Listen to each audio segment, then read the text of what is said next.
નામ પિયુષ કનુભાઈ પટેલ છે.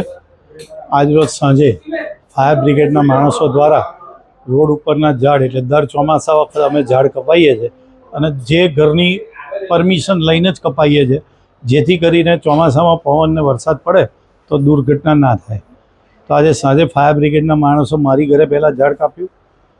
બાજુમાં નીતિન પ્રજાપતિનું ઘર છે, એની ઘેર ઝાડ કાપતા હતા તો એનો છોકરો કશ્યપ પ્રજાપતિ આવીને આ લોકો જોડથી કટર ઝૂંટવી લીધું અને અંદર જતો ગમે એમની ગારો બોલતો હતો.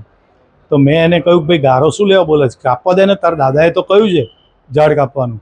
તો મને ગમે એમની ગારો બોલતો. મેં એને કહ્યું. પછી અમારે ઝપાઝપી થઈ પછી એની છોકરી આવી, એની છોકરી ગમે એમનું બોલતી હતી એટલે થોડી એ થયું. પછી મારો છોકરો આવ્યો અને પાછળ ઝપાઝપી થઈ, મને માર્યો, મારા માર ખેંચ્યા. એક કટર લઈને મને મારવા આવતો હતો. પછી થોડી વધારે એ થયું, પબ્લિક ભેગી થઈ ગઈ અને છેલ્લે એને એના સસરાને ફોન કર્યો. એના સસરા આવીને પાછળથી મારી વાઈફને ફટકો મારી દીધો અને મારા છોકરાને ફટકો માર્યો. એટલે મેં એની ફેંટ ઝાલી અને મેં કહું ભાઈ તું શું કરત? અને એ પોતે નગરપાલિકાનો કર્મચારી છે, મહાનગરપાલિકાનો કર્મચારી કિશોર વરિયા. આ લોકો તે વખતે સિવિલ હોસ્પિટલમાં ગયા, હું ત્યાં આગળ ઊભો રહેલો. પછી પોલીસ આવી અને પોલીસ એ લોકો વલ્લભનગર ચોકી લઈ ગઈ. હાલ એ લોકો પોલીસવાળા એ લોકો ત્યાં બેઠા છે, એ લોકોને કશ્યપને ને કિશોર વરિયાને, અને મારી વાઈફને ને મારા સનને રૂપિતને રિફર કરી મા ગુજરાત અને અત્યારે એ લોકોની સારવાર ચાલે.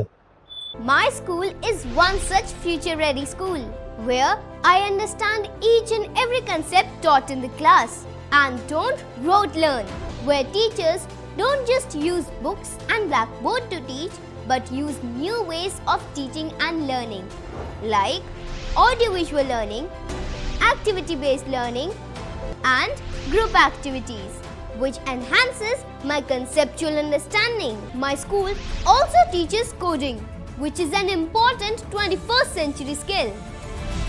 Not just that, I get an opportunity to showcase my skill on a national platform. And with all this, I acquire important skills that make me future ready and confident. Would you also like to know where is my future ready school? Visit now and see for yourself.